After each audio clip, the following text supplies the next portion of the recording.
오늘 말씀의 제목은 성령의 임재의 24번째 시간으로 하나님의 뜻과 성령이라는 제목으로 은혜를 나누겠습니다. 하나님은 이 땅에 하나님의 뜻을 이루시기 위해서 모든 만물을 지으셨습니다. 우리가 신앙생활할 때 가장 중요한 것이 있다면 하나님의 뜻이 무엇인가 알고 하나님의 뜻대로 신앙생활 해야 천국에 들어갈 수 있음을 가르쳐주고 있습니다. 그러므로 우리가 입으로만 주여 주여 한다고 천국에 들어가는 것이 아니라 종교생활만 열심히 한다고 해서 구원에 이르는 것이 아니라 하나님의 뜻대로 믿어야 되고 하나님의 뜻대로 신앙생활 하는 자가 천국에 들어갈 수 있다고 우리에게 가르쳐주고 있습니다. 마태복음 7장 21절에도 나더러 주여 주여 하는 자마다 다 천국에 들어갈 것이 아니요 다만 하늘에 계신 내 아버지의 뜻대로 행하는 자라야 들어가리라 말씀하고 있습니다. 그러므로 우리가 열심히 예배 생활하고 기도 생활하는 것도 중요하지만 이것보다 더 중요한 것은 내가 하나님의 뜻을 알고 하나님 뜻대로 믿음을 갖고 있는가, 하나님 뜻대로 살아가고 있는가를 점검해 보는 것이 더 중요하다고 하는 것입니다. 많은 사람들이 성경적인 지식을 가지고 종교적인 열심을 가지고 하나님을 섬긴다라고 자부했지만 예수님은 그러한 바리새인들, 서기관들에게 너희는 너희 아비 마귀에게서 났다고 마귀의 자녀라고 책망하시고 경고한 적이 있습니다. 구체적으로 하나님의 뜻이 무엇이냐? 여러분들은 하나님의 뜻대로 부름을 받았는데 요한복음 6장 40절에 보면 내 아버지의 뜻은 아들을 보고 믿는 자마다 영생을 얻는 이것이니 마지막 날에 내가 이를 다시 살리리라 하시니라. 아버지의 뜻대로 믿는 것은 바로 하나님이 보내신 자 예수 그리스도를 영접하는 것입니다. 많은 인류 가운데 하나님을 믿는 사람들은 많이 있습니다. 유대교도 있고 이슬람교도 있고 가톨릭도 있고 기독교도 있고 수많은 사람들이 하나님을 믿고 있습니다. 그러나 하나님의 뜻대로 믿고 있느냐, 하나님의 뜻을 알고 믿고 있느냐가 중요하다고 하는 것입니다. 사람은 자기 스스로는 하나님의 뜻을 깨달을 수 없습니다. 사람이 생각하기를 내가 착하게 살고 도덕적으로 성결하게 살면 나는 멸망하지 않고 구원을 얻을 것이야, 좋은 데로 갈 것이야 라고 생각하고 있지만 그것 자체도 하나님의 뜻이 아니라는 것입니다. 인간은 하나님을 떠나서 이미 생명을 잃어버린 영적인 죽음이 온 존재이기 때문에 하나님의 뜻이 무엇인지 알 수 없고 자기 마음에 생각하는 도덕적인 관념이나 또 자기가 생각하는 선한 일의 기준에 따라서 산다 할지라도 필경은 망하는 길이라고 말하고 있습니다. 사람의 힘으로는, 사람의 의로운 행위로는 절대로 의롭게 될 자가 없고 천국에 들어갈 자가 없고 구원받을 자가 없다는 것이 성경의 가르침이라고 하는 것입니다. 하나님은 우리 안에 생명을 부여하시고 하나님의 형상을 부여하시고 그 형상으로 살아갈 때, 인간은 하나님의 형상으로 살아갈 때 땅을 정복하고 다스리며 하나님의 뜻을 이룰 수 있는데 아담과 하와의 범죄로 인하여 하나님의 형상이 깨어져 버렸습니다. 그래서 하나님의 성품을 잃어버리고 세상에서 주는, 마귀가 주는 생각, 세상에서 가르치는 그 생각이 마음을 주관함으로 말미암아 육신의 소욕, 육신의 정욕, 육신의 생각과 마음이 원하는 대로 살아가게 된 것입니다. 하나님은 그것을 죽은 자의 열매다. 죽은 자는 영의 생각을 할 수 없고 하나님의 뜻을 분별할 수 없기 때문에 자기 육신의 생각, 육체가 원하는 삶, 마음이 원하는 삶을 살았다고 말하고 있습니다. 그것이 멸망의 길이라고 가르쳐주고 있는 것입니다. 창세기 1장 26절 볼까요? 다 같이 시작. 하나님이 이르시되 우리의 형상을 따라 우리의 모양대로 우리가 사람을 만들고 그들로 바다의 물고기와 하늘의 새와 가축과 온 땅에 기는 모든 것을 다스리게 하자 하시고, 하나님의 형상을 따라 지음받은 인간이 하나님의 형상이 온전히 유지될 때 땅을 정복하고 다스리며 하나님의 뜻을 이룰 수가 있다고 하는 것입니다.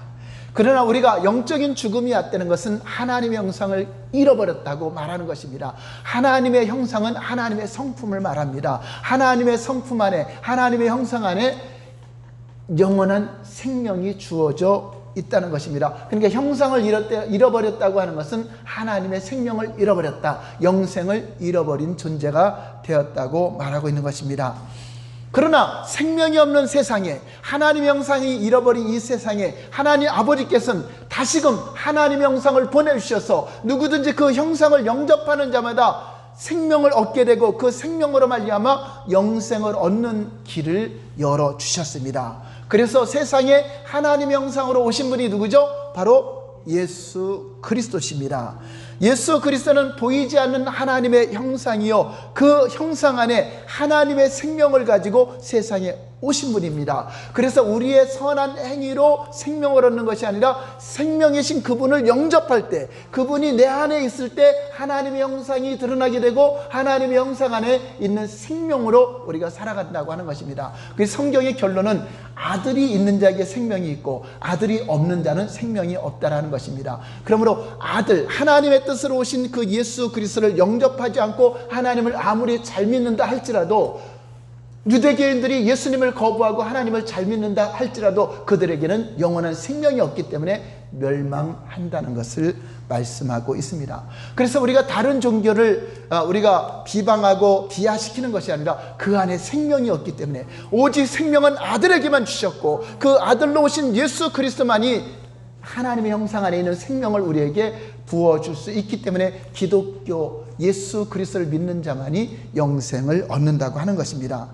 그런데 사탄은 끊임없이 예수 그리스도를 믿지 못하도록, 예수님을 영접하지 못하도록, 영광의 광채가 비치지 못하도록 방해 공작을 합니다. 그래서 아무리 복음을 전해도 들으려고 하지 않고 다른 것들로 마음속에 가득 채워지게 됩니다. 저와 여러분들이 오늘 이 자리에 왔다는 것은 놀라운 은혜를 받았다는 것입니다. 하나님의 뜻을 깨달았다는 것입니다. 하나님의 뜻인 예수 그리스도를 영접하고 이렇게 예배 드린다고 하는 그 자체가 얼마나 큰 은혜인가를 우리에게 가르쳐주고 있습니다. 고린도후서 4장 4절 볼까요? 다 같이 시작. 그 중에 이 세상의 신이 믿지 아니하는 자들의 마음을 혼미하게 하여 그리스도의 영광의 복음의 광채가 비치지 못하게 하느니 그리스도는 하나님의 형상입니다. 하나님의 형상대로 지음받은 우리에게 다시금 하나님의 형상을 회복시키려고, 하나님의 형상이 여러분 안에 들어와서 하나님의 성품으로 살게 하고 하나님의 생명으로 살아갈 수 있도록 예수 그리스도를 보내주셨는데, 세상의 그 악한 영들이 믿지 않은 자들의 마음을 혼미케 해서 예수님을 못 믿게 한다는 것입니다. 가로막고 있다는 것입니다.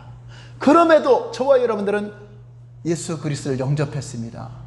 늘 얼마나 은혜입니까? 우리 앞뒤자고 인사하면서 집사님, 권사님은 얼마나 크신 은혜를 받았습니까? 은혜 많이 받으셨네요. 여러분, 믿는 그 자체가 은혜입니다. 은혜가 충만하신 분이십니다.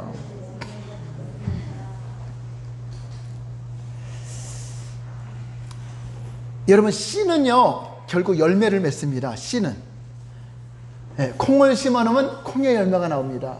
밭을 심으면 밭이 나옵니다. 땅은 밭이죠, 밭. 여러분, 밭이 열매를 맺어요, 씨가 열매를 맺어요? 아무리 좋은 밭에도 아무 씨가 안 뿌려주면 아무 열매가 안 나와요. 그러나 땅이 좋지 않아도 거기에 콩이 심어지면 콩이 나옵니다. 이것처럼 우리 마음은 밭이에요, 밭. 어떤 사람은 돌짝밭도 있고, 어떤 사람은 길가밭도 있고, 어떤 사람은 가시떨기 같은 밭이 있고, 어떤 사람은 옥토밭이 있어요. 그런데 거기에 어떤 씨가 마음에 뿌려지느냐에 따라서 열매가 나온다고 하는 것입니다. 마귀가 주는 그 마음과 생각의 씨가 여러분 안에 세상 것들로 가득 차 있으면 세상 것들의 열매가 나오기 때문에 그 사람은 마귀의 자식이라고 하는 것입니다. 그러나 하나님의 씨, 하나님의 말씀의 씨가 예수 그리스도로 말미암아 주시는 씨가 여러분 마음밭에 심어진다면 하나님의 자녀가 된다고 하는 것입니다. 그러므로 여러분들이 교회에 나온다고 해서 하나님의 자녀가 아니라 여러분 마음밭에 어떤 씨가 뿌려져 있는가, 생명의 말씀의 씨가 뿌려져 있는가, 아니면 세상 관점의 생각들이 뿌려져 있는가 하는 것입니다. 마음에 진리가 없는 사람은 교회를 다녀도 그 마음에 생각하는 것이 세상의 가치관과 우상, 내가 어떤 탐심을 갖고 있는 우상의 그 생각을 이루려고 종교 생활하는 자들이 있습니다. 하나님의 말씀과 생명을 마음에 받는 것이 아니라 세상의 관점을 가지고 세상을 성공시키려고 종교 중 하나를 선택한 사람들, 그것은 기독교인과 전혀 상관없는 종교인이라고 하는 것입니다. 요한복음 8장 44절 볼까요? 시작.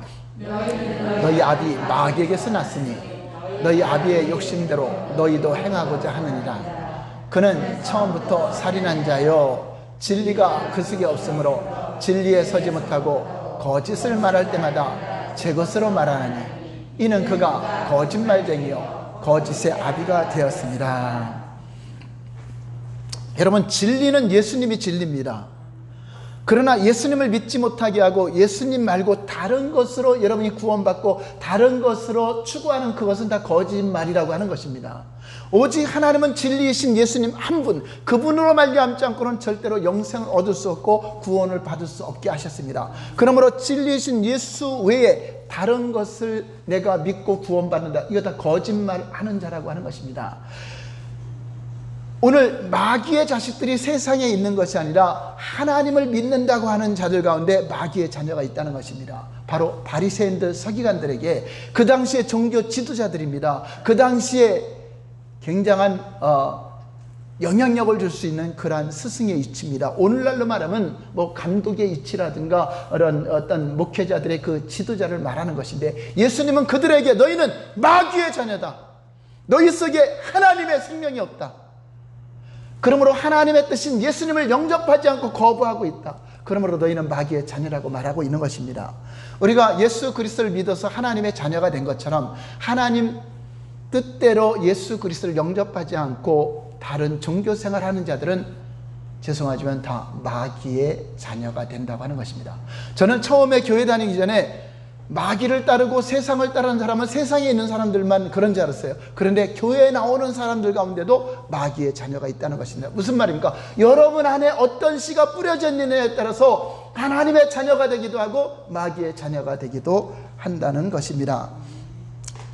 하나님은 먼저 우리를 세상에서 부르셨습니다. 우리가 하나님을 찾은 것이 아닙니다. 하나님이 찾아오셨습니다. 죄인들을 구원하려고 십자가를 지게 하셨고, 우리가 알던 모르던 예수님을 통해서 우리를 사랑하신 증거, 원수 되었을 때 사랑하신 증거를 십자가를 통해서 보여주셨습니다. 그리고 우리를 부르는 것입니다. 내게로 와라, 회개하고 돌아서 내게로 돌아오는 자들을 내가 구원하겠다 하는 것입니다.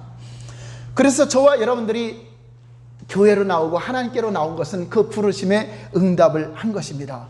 하나님은 예수 그리스도를 왜 보내주셨냐? 하나님의 뜻을 이루기 위해서 보내주셨습니다. 마찬가지로 성령님을 보내준 것도 하나님의 뜻을 이루고 하나님의 뜻대로 우리가 살아갈 수 있도록 우리를 도우시러 보내주셨다고 하는 것입니다. 그래서 우리는 내 뜻대로 하려고 하지 말고 내 뜻대로 살아가는 것은 하나님과 전혀 상관이 없습니다. 하나님은 오직 아버지의 뜻을 이루기 위해서 아들을 보내주셨고, 아버지의 뜻을 이루기 위해서 성령을 보내주셨기 때문에 저와 여러분들이 예수 그리스도를 믿는다는 것은 하나님의 뜻을 깨달아 알고 하나님의 뜻을 순종할 수 있도록 우리에게 오셨다고 하는 것입니다. 여러분, 대통령이라도 대통령을 뽑아준 국민의 뜻에 어긋나게 되면 탄핵을 받게 됩니다. 하물며 하나님의 뜻을 이루고자 사람을 지었는데, 하나님의 뜻을 이루기 위해서 그 목적을 가지고 사람을 지었는데도 하나님의 뜻을 이루려고 하지 않고 하나님의 뜻을 거부하고 하나님의 뜻을 해방하고 성령을 해방하는 자는 받을 형벌이 어떠하랴 하는 것입니다. 그래서 우리는 하나님의 뜻을 알아야 돼요. 내가 먼저 열심히 순종하고 종교 생활하는 것보다도 내가 믿는 믿음이 하나님의 뜻에 합당한 믿음인가, 내가 살아가는 신앙생활들이 하나님의 뜻에 합당한 것인가를 점검을 해봐야 되는 것입니다. 그런데 우리 스스로 알 수 없기 때문에 하나님이 도와주시려고, 하나님 뜻대로 기도하게 하시려고, 하나님 뜻대로 살게 하시려고 성령님을 보내주셨습니다. 고린도전서 2장 11절을 보겠습니다. 다 같이 시작. 사람의 일을 속에 있는 영 위에 누가 알리요? 이와 같이 하나님의 일도 하나님의 영 위에는 아무도 알지 못합니다. 그러니까 우리가 하나님의 뜻을 알려면은 성령님만이 하나님 뜻을 잘 알아요. 내 영이 내 사람, 내 속사람, 내 모든 것을 알죠. 여러분, 육신의 생각이 나를 잘 아는 것 같아도 모르는 겁니다. 여러분, 세상 사람들은 자신의 영적인 죽음이 왔기 때문에 영의 생각을 몰라요. 근데 육신의 생각만 하니까 자기가 죽어도 지옥 간다는 생각을 안 가져요. 자기가 영원한 심판을 받는다는 생각을 안 가져요. 왜냐? 자기 생각으로는 절대 자기의 사정을 몰라요. 근데 영은 알아요. 너희가 이대로 육체가 죽으면은 내가 영원한 멸망으로 가기 때문에 그 영은 이 속에서 나를 구원해달라고, 나를 좀 살려달라고 했는데, 이 영적으로 죽어 있는 인간들은 그 영의 음성을 못 듣는 것입니다. 근데 저와 여러분들은 영이 살아났기 때문에 영혼의 탄식을 들을 줄 알아야 돼요. 사랑하는 남편이나 사랑하는 아내나 사랑하는 가족들이 예수 그리스도를 믿지 않을 때 저들이 멸망으로 가고 있는 그 영혼의 울부짖음을 듣고 우리가 복음을 전하는 것입니다. 그래서 우리는 눈으로는 보이지 않지만 저 영혼이 탄식하는 소리를 듣는 것입니다. 이와 같이 성령님도 우리가 우리 하나님의 뜻을 알지 못하기 때문에 우리를 보시고 탄식하는 것입니다. 너는 교회를 다녀도 오직 내 뜻대로만 기도하고 내 뜻대로만 살려고 하느냐, 그것을 보시고 하나님이 탄식하십니다. 로마서 8장 26절 볼까요? 오늘 본문 말씀 시작. 이와 같이 성령도 우리의 연약함을 도우시나니 우리는 마땅히 기도할 바를 알지 못하나 오직 성령이 말할 수 없는 탄식으로 우리를 위하여 친히 간구하시니라. 교회를 다녀도 우리는 마땅히 기도할 것이 육신의 문제, 눈에 보이는 문제, 세상적인 문제 갖고 기도하고 있습니다. 그러니까 성령님이 탄식하셔. 너는 그거보다 더 중요한 것이 있다. 하나님의 뜻을 깨닫는 게 더 중요하고, 내 영혼이 깨어있는 게 중요하고, 내 영혼이 사랑하고 내 가족들이 구원받는 것이 더 중요하지 않느냐. 내 문제 해결받는 것보다 지금 죽어있는 자들, 멸망으로 가는 자들이 있는데 너 어찌 그 기도는 안 하고 내 육신적인 눈에 보이는 것만 기도하냐. 그래서 성령님이 우리를 위해서 친히 간구해 준다 하는 것입니다. 그래서 여러분, 성령님이 여러분들 감동하세요. 하나님의 뜻대로 기도하라고. 그래서 우리는 처음에 기도할 때는 한 20-30분 동안 기도하는 건 다 육신의 생각 가진 것 갖고 기도해요. 근데 계속 기도하다 보면 영의 생각대로 기도합니다. 하나님, 저 영혼이 하나님을 사랑하고 하나님 뜻대로 살게 해주시고 우리 자녀들이 영혼이 구원받게 해주고 영적인 기도가 나오죠. 성령께서 우리에게 그 기도할 수 있도록 가르쳐 준다고 하는 것입니다. 그래서 여러분들이 성령의 감동을 받을 때 하나님의 뜻을 따라 성령을 따라 기도해야 돼요. 그런데 성령의 감동을 무시하고, 아무리 교회 다녀도 성령께서 깨닫게 해준 걸 무시하면은 이제 감동도 오지 않아요. 그 메마른 삶처럼 자기 생각대로만 기도하고 살죠. 저도 때로는 차를 타고 운전하고 가다가도 성령님의 강한 감동이 오면 기도하고 싶은 마음이 생겨요. 그래서 차를 세워놓고 기도했는데 안 되면 거기 앉아서 막 기도하죠. 그래서 전에는 기도할 만한 장소가 있거나 그 큰 교회 같은데 기도실이 있으면 그 자리에 들어가서 막 1시간 이상 막 기도하고 나면 좀 마음이 좀 편안해지는 그런 상황이 있죠. 그래서 기도하고 싶은 막 감동이 오면 집에 가는 것보다 기도실도 달려가고 했습니다. 근데 지금은 성령의 감동받은 그 자리에서 합니다. 걸어가면서도 기도하고 차 타면서도 기도하고, 성령님은 어느 곳에나 있기 때문에. 근데 전에는 막 부러지셔서 도 닦듯이 기도해야 좀 마음이 풀리는 것 같았기 때문에 그렇게 했지만 지금은 성령님과 대화하고 교제함으로써 얼마든지 기도할 수 있다고 하는 것입니다. 또한 여러분들이 방언 기도, 성령이 임재하여 방언으로 기도하는 것은 영적으로 기도하는 것이기 때문에 굉장한 유익을 줍니다. 우리가 여러분들이 아는 언어로 기도하는 것은 마음의 생각이 들어와야 기도하죠. 근데 성령은 영으로 기도하는 기도는 내가 알지 못하는 비밀한 일을 하나님께 말하는 것이기 때문에, 사람은 비록 통역의 은사를 받지 않으면 알아듣지 못해도, 여러분들이 무슨 말하는지 알지 못해도 방언은 하나님께 기도하는 것이요 하나님만이 알아들을 수 있고, 또 통역을 은사를 받으면 깨달을 수가 있다고 하는 것입니다. 사도행전 2장 4절 볼까요? 다 같이 시작. 그들이 다 성령의 충만함을 받고 성령의 말하게 하심을 따라 다른 언어들로 말하기를 시작합니다. 믿는 자들에게 이런 표적이 따르니 내 이름으로 귀신을 쫓아내며 새 방언을 말하며 다른 언어로 말하기 시작한다고 하는 것입니다. 근데 누가 말하게 하심을 따라? 성령이 말하게 하심을 따라.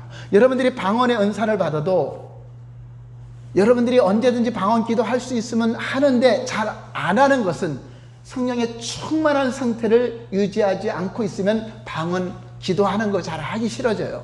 근데 충만한 상태로 살아가면 걸어가면서도 방언이 나오고 누구를 만나기 전에도 속으로도 방언을 하고 막 그 방언을 많이 하죠. 사도 바울도 내가 다른 사람보다 방언을 많이 말함으로 감사하다고 했습니다. 그건 무슨 말이죠? 항상 충만한 상태로 하나님과 영적인 교제를 하고 있다고 하는 것입니다. 그래서 방언 기도는 비밀을 아는 것이기 때문에 성령께서 말하게 하심을 따라 하는 것이기 때문에 굉장한 유익을 줍니다. 그래서 방언 기도 많이 하시기 바랍니다. 그래서 하나님의 뜻을 이루는 우리의 신앙생활은 오직 하나님의 뜻을 이루러 오신 성령님과 함께 동행할 때야 그 길을 갈 수 있다고 하는 것입니다. 우리가 연약하여 할 수 없을 때 하나님의 뜻을 이루게 하실 성령님을 우리에게 부어주셔서 우리가 기도하지 못할 때 함께 기도해 주시고 하나님 뜻대로 기도해 주시는 성령님이 계신 게 얼마나 감사합니까? 여러분 그렇잖아요. 내가 기도하지 못할 때 누군가 나를 위해서 기도한다는 거 얼마나 힘이 됩니까? 물론 힘이 되는 걸 못 믿으시면은 그냥 기도 부탁도 안 해줘. 그럼에도 내 문제를 혼자만 갖고 있는 것이 아니라 우리 전도사님이나 목자나 또 목회자한테 상담을 하면서 저 이런 문제 있습니다. 기도 좀 부탁합니다. 그러면 다른 사람 기도 부탁하지 않은 사람은 생각이 안 나도 기도하다 보면 기도 부탁한 거는 그냥 나와요. 기도하다가 기도할 게 없으면 누가 기도 부탁했지 그냥 떠오르죠. 그래서 여러분들이 자꾸만 기도하는 분들에게 기도를 부탁하시기 바랍니다. 그리고 우리의 중보 기도는 반드시 하나님이 들으시고 응답하실 것을 믿는 사람들은 기도 부탁하는 것입니다. 그래서 혼자만의 기도하지 말고 누군가 나를 위해서 기도할 분이 있다는 것이 얼마나 감사해요. 그런데 그렇게 하지 않아도 성령님이 우리를 위해서 기도해 주신다. 성령님이 잘못된 기도할까요? 얼마나 나를 위해서 좋은 기도하실까요? 그 기도하시는 분이 나하고 함께 있다는 게 얼마나 여러분 믿음으로 인정만 해도 기쁘잖아요. 여러분 큰 낙심한 일을 당해서 마음이 낙심하고 누구 사람한테도 말할 수가 없어요. 그러면 괴롭죠. 근데 성령님이 나를 위해서 도와줘서 기도해 준다고 했어요. 예수님도 하나님 우편에서 육신으로 하늘에 부활하셔서 중보기도 하신다고 우리를 위해서 친히 강구하신다고 약속하고 있습니다. 그럼 그분을 신뢰하셔요. 걸어가면서도 우리 성령님을 의지한다면 힘이 나죠. 특별히 이제 목회자가 되니까 이제 누구한테 이제 부탁한다는 게 쉽지 않아요. 전에는 이제 평신도일교는 밴드에 가서도 부탁하고 목장에 들어가서도 부탁하고 하는데 목회자가 되니까 어떻게 해요? 그냥 오직 하나님께 하는 거죠. 그래서 저는 그 낙심한 일에 어떤 문제가 생기면 즉시 그냥 그 문제를 해결하시는 우리 주님께 맡겨버립니다. 그래서 그 염려를 길게 안 가져가려고. 그래서 주님과 1시간, 2시간 독대하면서 걸어가면서도 주님께 맡기죠. 맡기고 나서 그렇다고 해서 막 울고불고 맡기는 것이 아니라 주님 맡아주시지 하고 보고하는 거죠. 보고. 그리고 내 마음은 그냥 기뻐하는 겁니다. 왜냐? 응답 주실 것이니까. 하나님이 어떤 방법으로도 합력하여 선을 이루게 하실 것이니까 응답 주는 것입니다. 그러니까 여러분 그런 과정을 꼭 가져야 돼요. 여러분들이 기도 못하면 기도해달라고 성령님께 부탁도 해야 되고 우리 예수님께 부탁하시기 바랍니다. 그분이 여러분들의 후원자요, 여러분의 무한한 자원이신 성령님이 여러분에게 함께하고 있음을 믿을 때 여러분들은 낙심하다가 어깨 쳐졌다가도 다시 올라가는 것입니다. 이 힘을 가지시기 바랍니다. 걸을 때도 당당하게 걸으시고 기죽지 마시기 바랍니다. 여러분 건강도요 어깨의 높이에 따라서 온대요. 아플 사람 안 될 사람들은 어깨가 축 처져서 한대요. 근데 여러분들 의식적으로 올리세요. 올려서 나는 건강하다, 나는 하나님께서 함께하고 있다, 당당하게 이 어깨 높이가 올라갈 때 물론 교만해지려는 것이 아니라 하나님은 그 믿음을 보시고 하나님을 기뻐할 때 우리의 소원을 이루어 주신다고 하는 것입니다. 로마서 8장 27절 볼까요? 시작. 마음을 살피시는 이가 성령의 생각을 아시나니 이는 성령이 하나님의 뜻대로 성도를 위하여 간구하십니다. 자, 성령님은 우리 뜻을 이루기 위해서 기도해줘요. 하나님 뜻대로 해요. 그래서 오늘 설교 제목이 하나님 뜻과 성령님, 하나님 뜻을 이루기 위해 오신 성령님. 성령님은 여러 사역을 하는데 오늘 말씀의 주제는 성령님은 오직 하나님의 뜻을 이루어 왔다. 여러분들의 뜻을 이루는 것이 아니라 여러분 뜻이 하나님의 뜻하고 일치가 될 때 하나님은 그 일의 역사를 하신다고 하는 것입니다. 그래서 성경은 하나님과 성도와 성령의 역사가 어떻게 일어나고 있는가를 간증과 함께 증거하고 있는 것입니다. 그래서 성령님은 우리에게 은사를 주신데 여러분들이 어떤 욕심을 가지고 내가 은사를 자랑하려고 주는 것이 아니라 꼭 필요한 분들에게, 이 은사가 필요한 분들에게 하나님의 뜻대로 나누어 주십니다. 고린도전서 12장 11절 볼까요? 시작. 같은 한 성령이 행하사 그의 뜻대로 각 사람에게 나누어 주시는 것입니다. 여러분들에게 지혜의 말씀이 부족하면 지혜의 말씀의 은사를 구하고, 지식의 말씀의 은사를 구하고, 예언의 은사도 구하고, 병 고치는 은사도 구하고, 여러 가지 여러분 섬기는 은사, 봉사의 은사, 직분의 은사도 다 하나님이 은혜로 세워지는 것입니다. 그런데 우리가 다 원한다고 다 주는 것이 아니라 하나님의 뜻대로 각 사람에게 주신다. 그러니 여러분들이 하나님 뜻에 합당하게 쓰임받기를 결단하시고 기도할 때 여러분에게 함께 역사를 하는 것입니다. 로마서 8장 28절 볼까요? 다 같이 시작. 우리가 알거니와 하나님을 사랑하는 자 그의 그의 뜻대로 부르심을 입은 자들에게는 모든 것이 합력하여 선을 이룬다. 네, 여러분, 저와 여러분들이 하나님의 뜻대로 예수 그리스도를 보내신 그분을 믿고 하나님 뜻대로 부르심을 받았습니다. 그 부르심을 받았다면 걱정할 것이 없습니다. 모든 것이 다 합력하여 선을 이룹니다. 잘못된 거든 좋은 일이든 다 그것이 선하게 합력해서 하나님의 뜻을 이루는 게 선한 것입니다. 여러분, 선이라니까 도덕적으로 선한 거, 세상에 좋은 거, 그것을 말하는 것이 아니라 하나님의 뜻이 선한 겁니다. 하나님의 뜻이 선하다고 하는 것은 하나님의 뜻만이 생명을 얻는 것이요 영생을 얻는 것이기 때문에 선한 일을 위해서 부름받은 우리는 그 영생을 얻는 일로 우리를 부르신다고 하는 것입니다. 그런데 조건이 뭐죠? 그의 뜻대로 부르심을 입은 자는 하나님을 사랑하는 자다. 여러분, 하나님은 사랑했으니까 이 자리에 왔습니다. 하나님을 사랑하시면 아멘. 근데 우리는 말로만 사랑하면 안 됩니다. 요한복음 14장 21절 볼까요? 어떤 사람이 하나님을 사랑하는 자인가? 시작. 지키는 자라야 나를 사랑하는 자니 나를 사랑하는 자는 내 아버지께 사랑을 받을 것이요 나도 그를 사랑하여 그에게 나를 나타내라. 예수님은 우리와 함께하고 계십니다. 성령님으로 함께하고 계십니다. 자, 그런데 그분이 나타나야 여러분들이 역사가 일어나는 것입니다. 내 영혼아 어찌하여 낙심하며 어찌하여 내 속에서 불안해하는가? 그가 나타나 너희를 도우시라. 근데 예수님이 나타나야 되죠. 성령님이 나타나야 되는데 어떤 자에게 나타나죠? 나의 계명을 가지고 지키는 자, 하나님을 사랑하는 자, 그 뜻대로 부르심을 입은 자라고 하는데, 계명은 또 어떤 율법을 지켜야 되는가 그 생각하지 말고 우리 예수님이 우리를 사랑한 것처럼 너희도 사랑의 계명을 실천하는 자를 말씀하고 있는 것입니다. 요한일서 4장 20절 볼까요? 사랑을 실천하는데 실천하지 않는 자는 하나님의 사랑을 받지 못합니다. 시작. 누구든지 하나님을 사랑하노라 하고 그 형제를 미워하면 이는 거짓말하는 자니 보는 바 그 형제를 사랑하지 않는 자는 보지 못하는 바 하나님을 사랑할 수 없다. 그러니까 거짓말하는 자가 어떤 자냐? 교회에서 종교생활 열심히 하고 예배생활 열심히 하고 기도생활 열심히 하고 아주 혼자 하나님을 대표로 진짜 사랑하는 것 같이 보였어요. 그런데 그 사람을 만나면 시기와 질투로 미워하고, 그 사람들은 가족도 사랑하지 못하고 교회 성도도 사랑하지 못하고 목장 식구도 사랑하지 못한다면 그런 자가 거짓말하는 자가 하는 것입니다. 하나님을 사랑하는 자는 하나님의 사랑을 받았기 때문에 형제를 사랑해야 된다. 하나님을 사랑하는 자는 하나님께 나신 그 교회 성도들을 사랑하게 되어 있습니다. 그러니까 교회 안에 성도들을 사랑하지 못하고 성도들 간에 다툼이 일어나고 싸움이 일어나고 미워하고 용서하지 못한다면 그것은 계명을 지키지 못한다 하는 것입니다.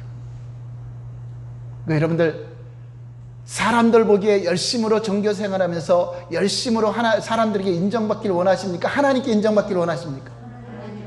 그러면 말씀의 기준대로 하나님의 사랑을 받아서 억만가지 죄악을 용서받았으니 나도 나에게 억만가지 죄를 짓는 자들을 용서합니다. 억만가지 사랑을 받았으니 나도 억만 번이라도 사랑하며 용서하며 살겠습니다 라는 그 마음을 가진 자가 하나님을 사랑하는 자고 거짓말하지 않고 외식하는 자가 아니라고 하는 것입니다. 여러분, 가짜는요 진짜처럼 모양은 같아요. 위조지폐는요 진짜 돈하고 모양은 같아요. 근데 능력이 없어요. 가치가 없어요. 가짜이기 때문에. 그래서 가짜가 더 하나님을 사랑하는 것 같고 가짜가 더 교회 안에서도 열심인 것 같아요. 이스라엘 당시에도, 예수님 당시에도 가짜인 바리새인 서기관들 얼마나 율법에 철저히 하고 얼마나 장로들의 유전을 지키며 얼마나 교리에 순종했습니까? 그런데 가짜였어요. 차라리 세리인 죄인, 사람들에게 손가락 받는 그 죄인은 하나님께 회개함으로 용서를 받았습니다. 하나님은 진실하기를 원하십니다. 가짜는 천국에 못 들어가요. 위조지폐는 절대로 천국에 들어갈 수 없는 불법자가 된다고 하는 것입니다. 요한일서 2장 4절 볼까요? 시작. 그를 아노라 하고 그 계명을 지키지 않는 자는 거짓말하는 자요 진리가 그 속에 있지 않아요. 예, 여러분 안에 진리이신 예수님이 계시고 그분을 안 되면 계명을 지키게 돼 있다. 또 이렇게 말하니까 그런 계명을 지켜서 구원받습니까? 그게 아니라 구원을 받았다면, 용서를 받았다면 용서하는 자가 되고 구원을 받았다면 계명을 지키는 자가 된다는 거지, 계명을 지켜서 구원받고 하는 것이 아니라 은혜로 구원받습니다. 은혜로 구원받았지만 구원받은 자의 삶은 부르심에 합당한 삶이 되는데, 바로 계명을 정확하게 써놨습니다. 요한일서 3장 23절 볼까요? 어떤 계명인가? 시작. 그의 계명은 이것이니 곧 그 아들 예수 그리스도의 이름을 믿고 그가 우리에게 주신 계명대로 서로 사랑하는 것입니다. 네, 계명은 하나님의 뜻으로 오신 예수님을 믿고, 예수님을 안 믿는 사람, 아무리 하나님을 믿고 하나님께 충성한다 할지라도 예수님 안 믿는, 하나님 믿는 사람들은 다 가짜입니다. 하나님의 뜻은 예수님을 믿어야 되는 겁니다. 예수님을 믿고 예수님이 우리에게 주신 대로 서로 사랑하는 자라고 말하고 있습니다. 24절 볼까요? 시작. 그의 계명을 지키는 자는 주 안에 거하며 주는 그 안에 거하시나니 우리에게 주신 성령으로 말미암아 그가 우리 안에 거하시는 줄을 우리가. 어떤 사람이 주 안에 거하느냐? 교회에 나오는 사람이 주 안에 거하는 것이 아니라 하나님의 계명을 듣고 그 사랑하는 사람이 주 안에 거하는 거예요. 용서하는 사람이 주 안에 거하는 자라고 하는 것입니다. 주 안에 거하는 자는 결코 정죄함이 없고 영생을 누리는 자라고 하는 것입니다. 그러므로 하나님의 계명에 순종하여 하나님의 사랑을 가지고 그 사랑을 실천하는 그 사람, 그것이 하나님의 뜻이요 하나님 뜻대로 행하는 자가 열심으로 사역도 하고 열심으로 봉사도 하고 해야 되는데, 그 사랑은 나타내지 않고 마음속으로는 미워하고 마음속으로는 남을 저주하고 용서하지 못하면서 교회 안에서 예수 이름으로 귀신을 쫓아내고 병든 자를 치료하고 권능을 행하고 많은 일을 한다 할지라도 불법으로 행하는 자들아 너희는 내게서 다 떠나가라 하리라 주님 말씀하고 있습니다. 내가 열심히 사역하는 것보다, 열심히 충성하는 것보다 더 중요한 것이 내가 하나님의 사랑으로 사랑하는 게 더 중요하다. 그래서 그리스도인들은 곤욕을 피하는 자는 가짜라고 하는 것입니다.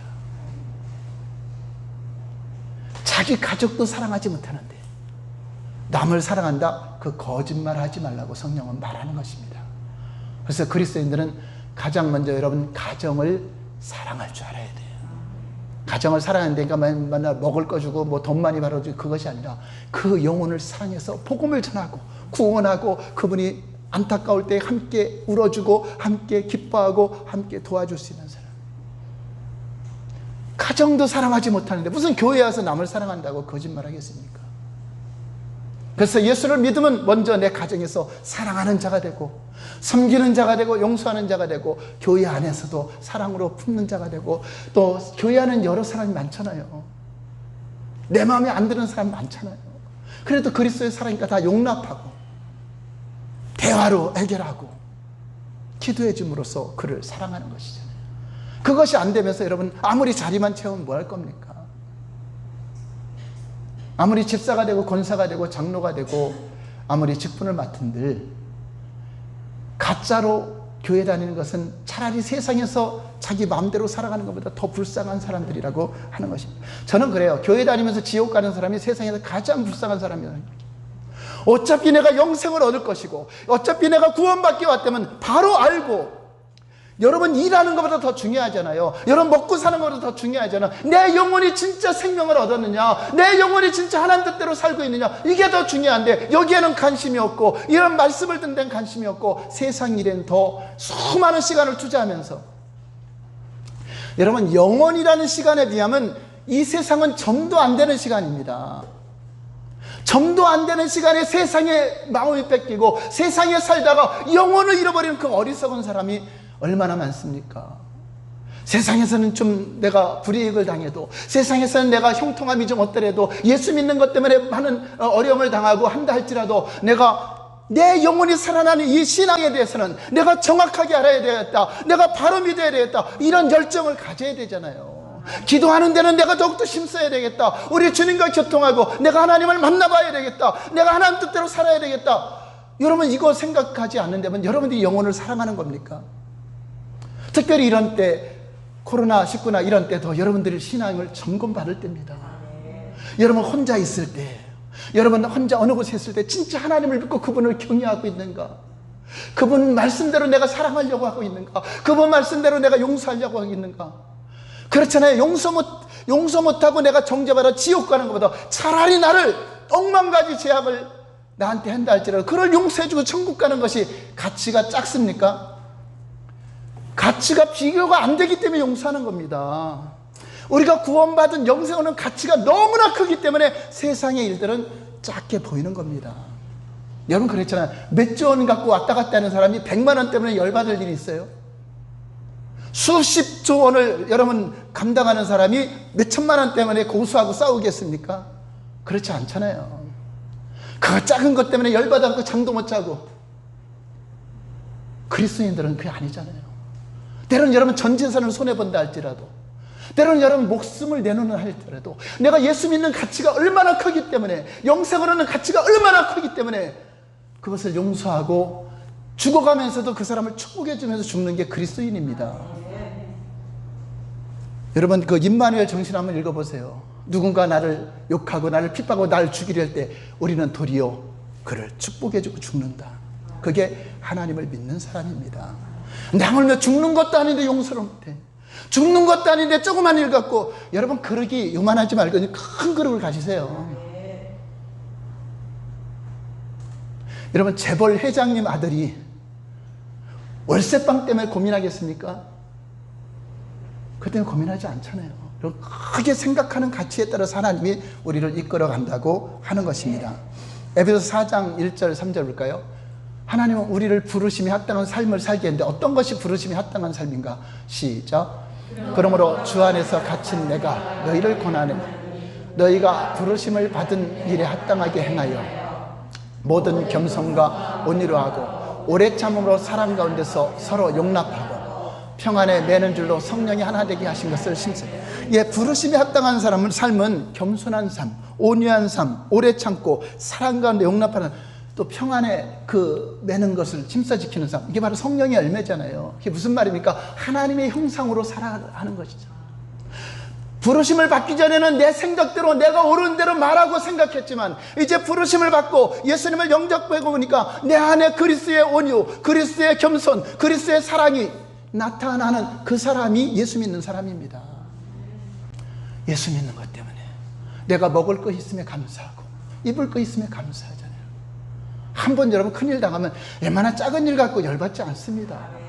여러분 큰 1만 달란트를 탕감받았는데 좀 억울한 일 갖고 그거 갖고 여러분 열받는데 그게 무슨 예수 믿는 사람입니까? 저 손해볼 줄도 알고 잃어버릴 줄 알고, 그 대신 내 안에 예수님이 있는 게 감사하고 내 안에 그리스도의 성품이 있는 게 감사하고 내가 영생을 하는 것이, 여러분 자다가도 일어나서 기뻐해야 되잖아요. 그 가치를 여러분 느끼십니까? 예수 믿는 그 진정한 기쁨의 가치를 여러분 안 되면 오늘 이 시간에도 예배 가는 것이 얼마나 행복하고, 걸어가는 것이 얼마나 기쁘고, 볼 수 있는 것이 얼마나 감사하고, 들을 수 있는 것이 얼마나 감사하고, 말할 수 있는 것이 얼마나 감사합니까? 여러분 죽을 병에서 걸렸다가 살아나고 감사하시겠습니까? 건강할 때 감사하시겠습니까? 그럼 그걸 누리고 사세요. 평안을 누리고 살아요. 주님을 기뻐하세요. 그래야 소원이 이루어진다고 하는 것입니다. 이제 말씀을 읽고 마치겠습니다. 로마서 8장 29절 30절 오늘 말씀 본문입니다. 시작. 하나님이 미리 아신 자들을 또한 그 아들의 형상을 본받게 하기 위하여 미리 정하셨으니 이는 그로 많은 형제 중에서 맏아들에게 하신, 우리를 부른 목적은 아들의 형상, 그리스도의 형상을 본받기 위해서, 그 형상을 회복하기 위해서라고 말하고 있습니다. 30절 볼까요? 시작. 또 미리 정하신 그들을 또한 부르시고 부르신 그들을 또한 의롭다 하시고 의롭다 하신 그들을 또한 영화롭게 하셨느니라. 할렐루야. 여러분 부름 받아서 응답하여 왔습니다. 하나님 뜻대로 예수 그리스도를 영접했습니다. 이제 그 피로 말미암아 죄사함 받았으니 의롭다함을 받았습니다. 얼마나 감사합니까? 여러분 괴로움과 고통은요 죄를 가졌을 때 가지는 것입니다. 근데 진짜 죄사함 받은 사람은 행복한 것입니다. 감사한 것입니다. 우리의 염려는요 지옥 들어가는 게 염려입니다. 영원한 멸망이 염려입니다. 이 땅은 다 지나갑니다. 그러나 영원한 염려를 여러분 다 해결받을 때면 여러분 기뻐하며 사시기 바랍니다. 하나님은 내일 어마어마한 일도 일으킬 수 있고 하나님은 무제한의 자원이기 때문에 여러분들이 기뻐하며 그분을 인정할 때 여러분 삶에 많은 걸 가져야 행복한 것이 아니라 작은 가치를 가지도 행복하게 여기고 작은 가치에도 여러분 감격하고 살아가게 되는 것입니다. 그렇게 의롭다는 우리를 영화롭게 하였습니다. 마귀의 잔에서 하나님의 자녀된 존귀한 성품이 되었고 또 부활하여 영원한 천국까지 들어가는 영원한 삶을 인도하셨는데 여러분 이거면 다 해결됐잖아요. 여러분같이 부유한 자가 어디 있고 여러분같이 행복한 자가 어디 있습니까? 그러니까 세상에 여러분 비교하면서 불행해하지 말고 스스로 감격하시고 스스로 기뻐하시고 그것을 뺏어갈 자가 없습니다. 우리 앞뒤로 인사하면서 당신은 행복한 사람입니다. 당신은 축복받은 사람이다. 이 세상에 가장 행복한 사람입니다. 자, 오른손에 주먹 쥐고 내 평생 성령을 따라 살리라. 하나님 뜻대로 순종하리라. 하나님께 감격하며 주님을 섬기리라. 할렐루야.